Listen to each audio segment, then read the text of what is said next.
Dieu m'a dit de faire ça. Vous avez déjà entendu quelqu'un dire cette phrase?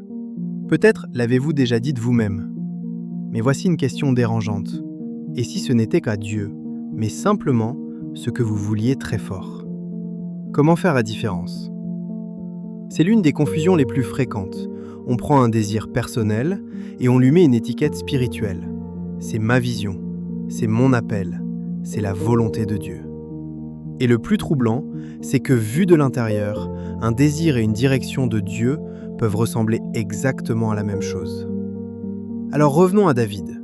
Dans la vidéo précédente, on l'a vu annoncer sa victoire avant le combat, tellement sûr que Dieu allait agir qu'il a risqué sa vie dessus. La vraie question c'est, comment pouvait-il être aussi certain? Et surtout, comment ne s'est-il pas trompé? Le texte biblique ne nous laisse pas deviner. Il nous montre 3 choses dans la vie de David bien avant le combat. Premièrement, ce n'était pas la première fois que David comptait sur Dieu. Avant le géant, il y avait eu le lion. Avant le lion, il y avait eu l'ours. Seul, dans les champs, en gardant ses moutons, David avait déjà vu Dieu agir. Sa confiance n'était pas une émotion soudaine. Elle reposait sur ce que Dieu avait déjà fait dans sa vie. Deuxièmement, regardez ce qui le met en colère. Ce n'est pas qu'on lui refuse une récompense, ce n'est pas qu'on l'ignore. Ce qui le révolte, c'est qu'on insulte le nom de Dieu. Sa motivation ne tourne pas autour de lui, elle tourne autour de Dieu. Et troisièmement, David n'a pas gardé cette conviction enfermée en lui, seul dans sa tête. Il l'a exprimée ouvertement, devant les autres. Il a rappelé, à voix haute, ce que Dieu avait déjà fait.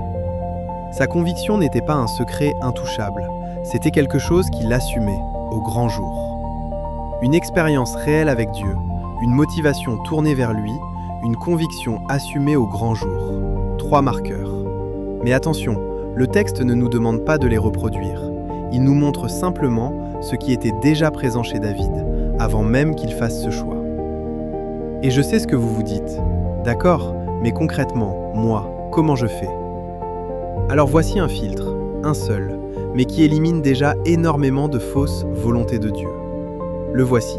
Est-ce que ce que vous désirez vous rapproche des principes de Dieu ou vous en éloigne? Parce qu'il y a une chose dont on peut être sûr, Dieu ne vous guidera jamais à contredire ce qu'il a déjà révélé dans sa parole.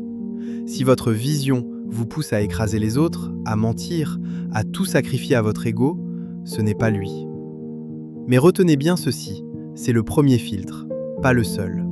Ce filtre, à lui seul, fait déjà un tri énorme, mais il a une limite. Parce que les décisions les plus difficiles ne sont presque jamais entre le bien et le mal. Elles sont entre 2 choses qui paraissent toutes les 2 bonnes.